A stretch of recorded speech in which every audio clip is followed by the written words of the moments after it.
सभी प्रेम से बोलिए जय श्री विष्णु भगवान की जय हो। राधे राधे। जय श्री कृष्णा। प्रिय भक्तजनों, आज पौष मास के कृष्ण पक्ष की एकादशी तिथि है और इस एकादशी तिथि का नाम सफला एकादशी है। इसका व्रत करने से मनुष्य अपने समस्त दुखों से मुक्त होकर सुख शांति समृद्धि और मोक्ष प्राप्त करता है तथा इस एकादशी व्रत कथा को पढ़ने सुनने से पूजा सफल होती है और व्रत का पूर्ण फल प्राप्त होता है। तो आज मैं आपको सुना रही हूँ सफला एकादशी की बड़ी ही दुर्लभ और पावन कथा। इस कथा के सुनने से मनुष्य के सभी पाप और संकट कट जाते हैं तथा समस्त मनोकामनाओं की पूर्ति होती है। तो आप लोग बड़ी ही श्रद्धा और प्रसन्नचित्त मन से इस कथा को पूरा अवश्य सुनिए। तो आइए भगवान श्री कृष्ण के श्री चरणों का ध्यान करते हुए सफला एकादशी व्रत कथा का श्रवण करते हैं। भाव विभोर होकर अर्जुन बोले, हे भगवान, मोक्षदा एकादशी की व्रत कथा सुनकर मैं धन्य हो गया। हे दीन बंधु, अब कृपा करके पौष मास के कृष्ण पक्ष की एकादशी के विषय में बताने की कृपा करें। उस एकादशी का क्या नाम है, उस एकादशी किस देवता की पूजा होती है और उस व्रत की विधि क्या है, कृपया करके यह सब आप मुझे विस्तार पूर्वक बताइए। भगवान श्री कृष्ण बोले, हे पार्थ, तुम्हारे स्नेह के कारण मैं तुम्हारे प्रश्नों का विस्तार सहित उत्तर देता हूँ। अब तुम इस एकादशी व्रत का महात्म्य सुनो। हे अर्जुन, इस एकादशी के द्वारा भगवान श्री कृष्ण को शीघ्र ही प्रसन्न किया जा सकता है। पौष माह के कृष्ण पक्ष की एकादशी का नाम ही सफला एकादशी है। इस एकादशी के आराध्य देव नारायण हैं। इस एकादशी के दिन श्री नारायण भगवान का विधि पूर्वक पूजन करना चाहिए। हे अर्जुन, इसे सत्य जानो कि जिस भांति नागों में शेषनाग, पक्षियों में गरुड़, ग्रहों में सूर्य चंद्र, यज्ञों में अश्वमेध यज्ञ और देवताओं में भगवान श्री विष्णु श्रेष्ठ हैं, उसी प्रकार सभी व्रतों में एकादशी व्रत श्रेष्ठ है। हे पांडुनंदन, एकादशी का व्रत करने वाले भगवान श्री विष्णु को अति प्रिय होते हैं।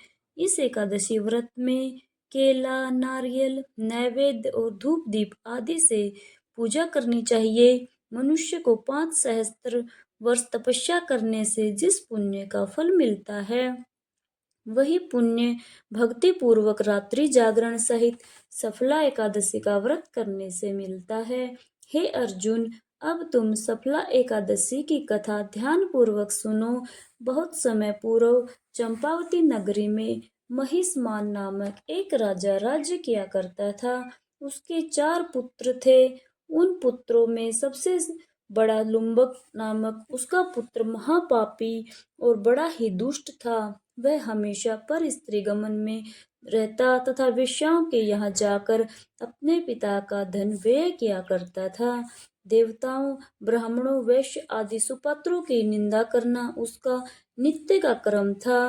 प्रजाजन भी उसके कुकर्मों से बहुत दुखी रहते थे, किंतु राजपुत्र होने के कारण सब चुपचाप उसके अत्याचार को सहन करने पर विवश थे और किसी का भी इतना साहस नहीं होता था कि राजा से उसकी शिकायत करता।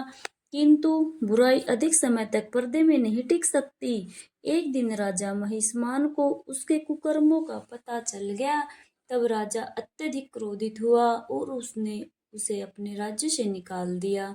पिता द्वारा त्यागते ही लुम्पक सबके द्वारा त्याग दिया गया। तत्पश्चात वह सोचने लगा कि अब मैं क्या करूं, कहाँ जाऊं।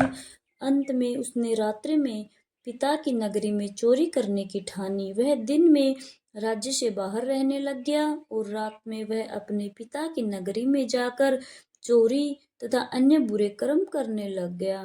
रात्रि में वह जाकर नगर के निवासियों को मारता, पीटता तथा कष्ट देता। वन में वह निर्दोष पशु पक्षियों को मारकर उनका भक्षण किया करता था।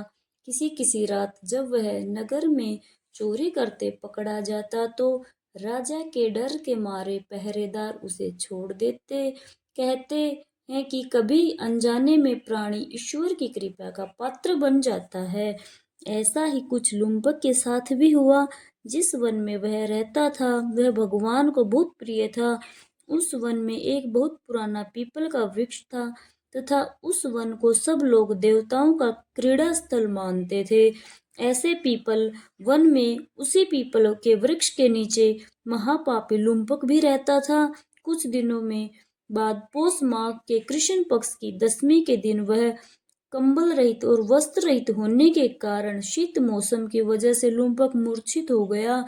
शीत मौसम के कारण वह रात्रि को न सो सका और उसके हाथ पैर अकड़ गए। उस दिन वह रात्रि बड़ी ही कठिनता से बीती उसकी, परंतु सूर्य नारायण के उदय होने पर भी उसके मूर्छा न गई।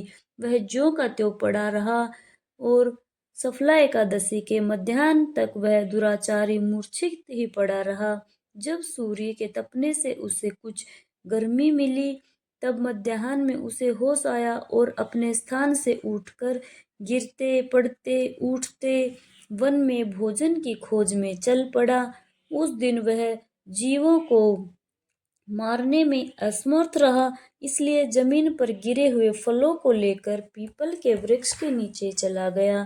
तब तक सूर्य भगवान स्थान को प्रस्थान कर गए। वह भूखे प्यासे होने के बाद भी उन फलों को न खा सका, क्योंकि कहाँ तो वह नित्य उन जीवों को मारकर उनका भक्षण किया करता था और कहाँ वो मांस खाता था और कहाँ फल उसे फल अच्छा खाना लगेगा। उसको बिल्कुल भी रुचिकर नहीं लगा, अतः उसने उन फलों को पीपल की जड़ के पास रख दिया और दुखी होकर बोला, हे भगवान, यह फल आपको ही अर्पण है, इस फल से आप ही तृप्त हों। ऐसा कहकर वह रोने लग गया और रात्रि को उसको न तो नींद आई और न ही चैन मिला। वह सारी रात रोता रहा। इस प्रकार उस पापी से अनजाने में ही एकादशी का व्रत हो गया। उस महापापी के इस व्रत कथा जागरण से भगवान अत्यंत प्रसन्न हो गए और उसके समस्त पाप नष्ट हो गए।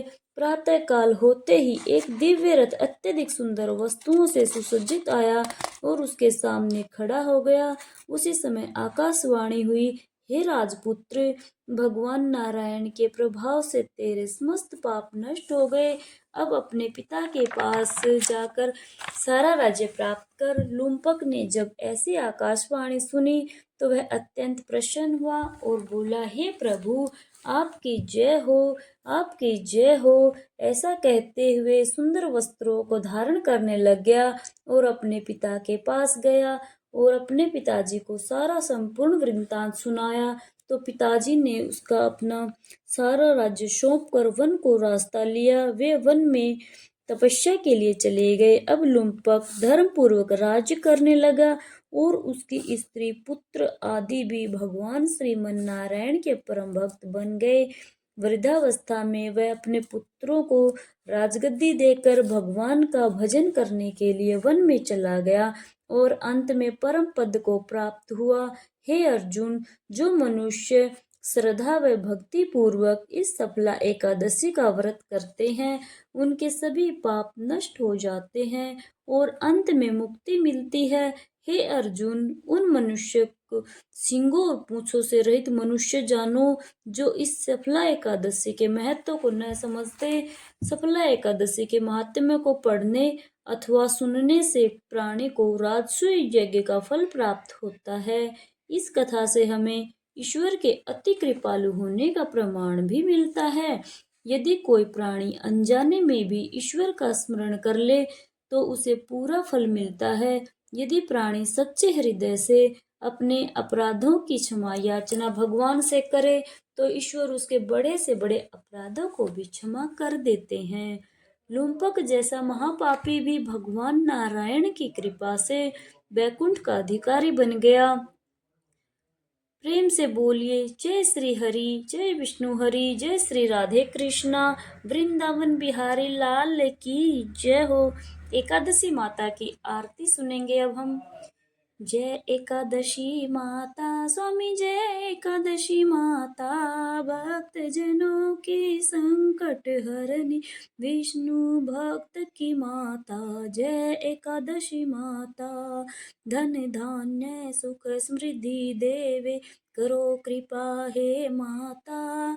जो कोई तेरा व्रत करे भव सागर से तर जाता। जय एकादशी माता, रवि सोम द्वादश सहित एकादशी महान, व्रत उपवास करे जो कोई पावे मोक्ष स्थान। जय एकादशी माता, हरि के नाम का जप करे दिन रात माता, दुखी दरिद्री सब दूर करे कृपा करो माता। जय एकादशी माता, आरती तेरी जो कोई गावे मन वांछित फल पावे।